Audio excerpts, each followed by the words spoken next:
Dear children, yesterday I was taught you economics sector of the Indian economy. In this chapter, organized and unorganized sector बारे में पढ़ाया था. Now, role of the government investment के बारे में देखें. Infrastructure में it comprises development of transport, power, communication. Extra में expenditure on development of infrastructure is known as social overhead cost.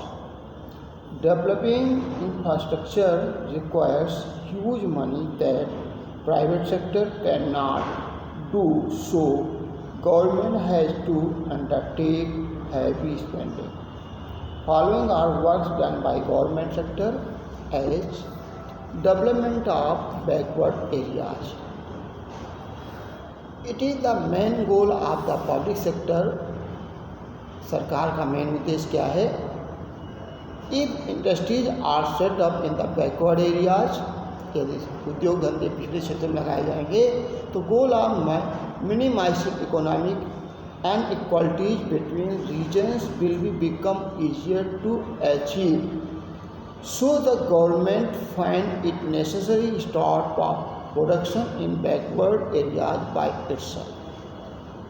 ये पिछड़े क्षेत्रों में इंडस्ट्री लगाई जाएगी तो अच्छा प्रोडक्शन होगा और वहाँ के लोग अच्छा काम करेंगे, तो कहते हैं इससे इकोनॉमिक में सुधार होगा. Government encourage the private sector more in business activity.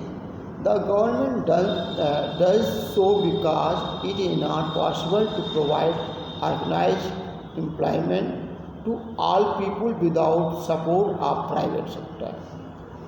Sharing the burden.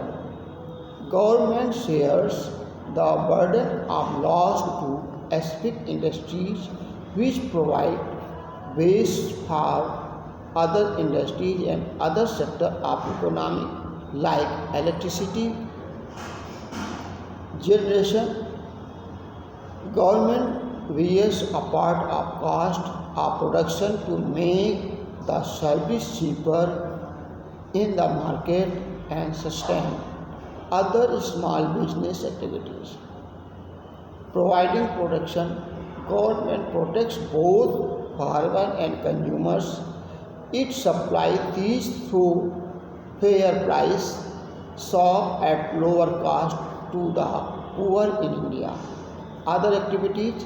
Some other activities which are primary responsibility of the government include providing healthcare facility to all, running proper school, providing healthcare, running proper school, solving other problem. ये और देखिए, कहते हैं facility to all government उपलब्ध करा रही है.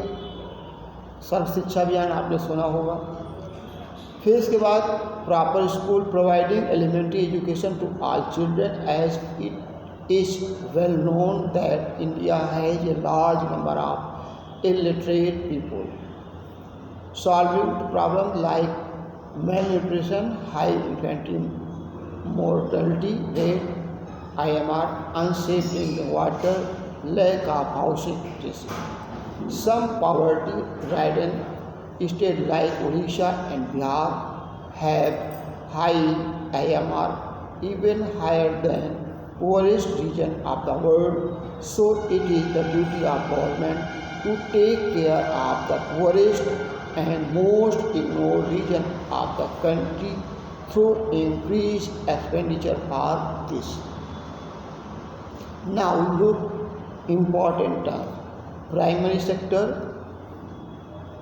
वह सेक्टर या वह विभाग या कह सकते हो वह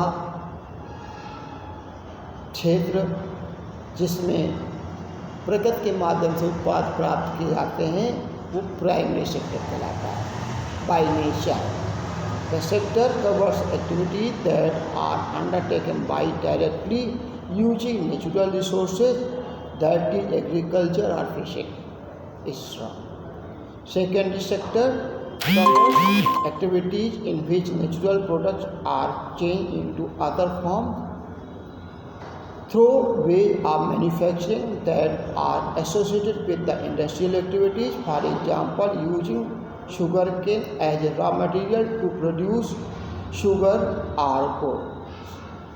ऐसे प्रोडक्ट जो प्राथमिक उत्पादों को सेकेंडरी उत्पाद में शामिल किए जाते हैं जो उनकी वैल्यू बढ़ाते हैं, अर्थात प्राथमिक उत्पाद जैसे आपका गन्ना है उसको दूसरे उत्पाद में सेकेंडरी उत्पाद में कैसे उपयोग किया जाता है, उसकी चीनी बनाई जाती है। तो चीनी या गुड़ बनाने की प्रक्रिया सेकेंडरी उत्पाद में उसकी वैल्यू बढ़ गई तो सेकेंडरी उत्पाद में शामिल करते हैं। सूत से कपड़ा बनाना वो भी सेकेंडरी उत्पाद में आता है।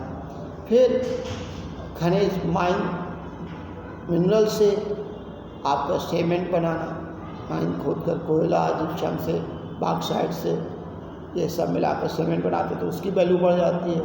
तो इस industry, iron industry, cement industry, paper industry, cotton industry, sugar industry, ये आपकी सेकेंडरी सेक्टर में आते हैं।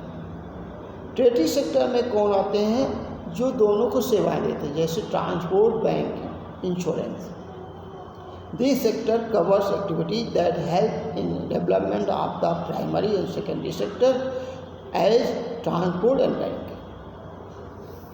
फिर इसके बाद में ऑर्गेनाइज सेक्टर कौन होते हैं? This sector refer to one where the term of employment are regular and people have assured work. Unorganized, this sector refers to one which is outside the control of the government and where the workers have no regularity of the income and job. जिसमें कार्य की निश्चितता निर्धारित नहीं होती है, इसका काम रेगुलर नहीं होता है, कह सकते हैं, वे अनऑर्गेनाइज्ड सेक्टर में आते हैं। Public sector, this sector covers industry that are owned by the state or its agency. अब पब्लिक सेक्टर में जहाँ सरकार का स्वामित्व होता है वो पब्लिक सेक्टर में आते हैं। संपत्तियों पर, मशीन पर, सेवाओं पर, सब में स्वामित्व जो होता है सरकार का होता है, तो वो पब्लिक सेक्टर। प्राइवेट सेक्टर में ऐसे सेक्टर या क्षेत्र जहाँ पर निजी व्यक्तियों का स्वामित्व होता है, वो अपने लाभ के लिए कार्य करते हैं, ऐसे प्राइवेट सेक्टर आते हैं। This sector covers the industry is that owned by the individual और firm by individual. Gross domestic product, it employs market value of final product produced in a country in area. पूरे वर्ष में जो उत्पाद तैयार किए जाते हैं एक देश में, तो उसके लिए ग्रॉस डोमेस्टिक प्रोडक्ट माना जाता है। Discuss unemployment, it implies that position where in more people work in a job more, कहीं आवश्यकता से अधिक जहाँ कार्य में व्यक्ति लगे हों लेकिन उसमें आवश्यकता कम व्यक्तियों की हों, तो ऐसी दशा में जो अन्य जो लगे हैं वो डिस्क्यूज अनएम्प्लॉयमेंट में आते हैं।